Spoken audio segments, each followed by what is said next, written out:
Skeletor. We're here representing Sci-Fi London. It's the London Festival of Science Fiction and Fantasy Film. This is a character called Blackjack from the series called Blackjack. It's called The Bosun Worker. On the Sandman by Neil Gaiman. I'm just a random zombie. I've come as a ring wraith from Lord of the Rings, which is technically fantasy, not sci-fi. I've come here as myself.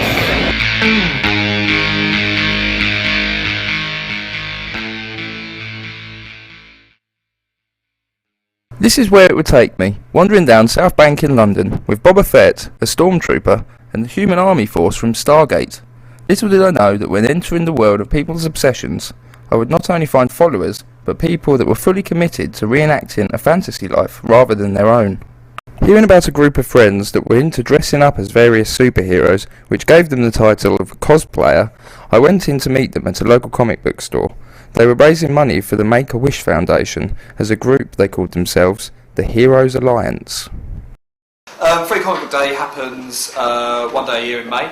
It's started in 2002, and basically all the publishers get together and they send out comic books that can be given away free as a way of getting people into comic books, maybe introducing people to titles they don't normally read, things like that basically.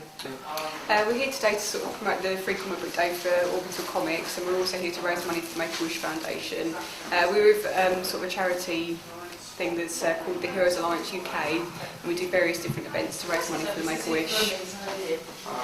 So how did you get into the superhero sort of scene? Through my friends really, because I started off doing sort of costumes towards games and film, and a lot of my friends do a lot of comic book stuff, and I went to London Film and Comic Con, so there's a lot of different sort of comic book characters, and it sort of went from there really.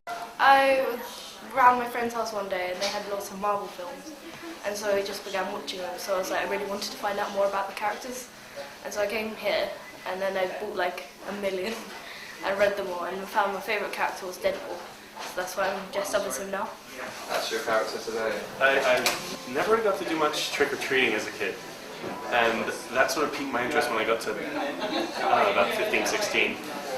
And I started thinking, well, I wonder if I can pick this up again, start trick-or-treating just for fun, just for like.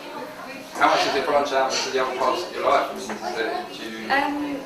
a hobby. It's a hobby, yeah. So, I mean, it's not an essential thing for me to have to do, but I do like to do it. It's a good way to socialise, it's a good way to meet people.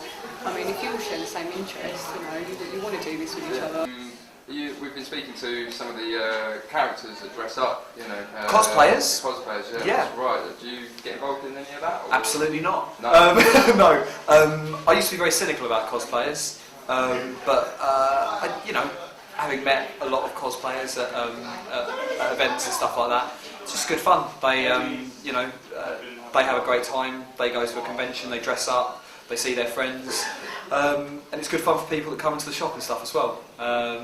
Also, with something like Heroes Alliance, who work for a charity, because obviously the cosplayers who are here today are working for Make-A-Wish Foundation and collecting donations, so it's all for a good cause, and they're comparatively normal people.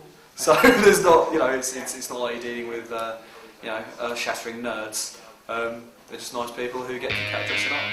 I went into this film looking for groups of people that were obsessed with a subject, and although they were extremely passionate, many were reluctant to admit that it was an obsession. Although I believed them, I somehow thought that maybe they were obsessed with the characters that they played, rather than the scene itself. So I started it 10 years ago because somebody told me they didn't like science fiction films, and I said, well, that's just like saying you didn't like jazz. It's too influential. There's too many good things to be seen.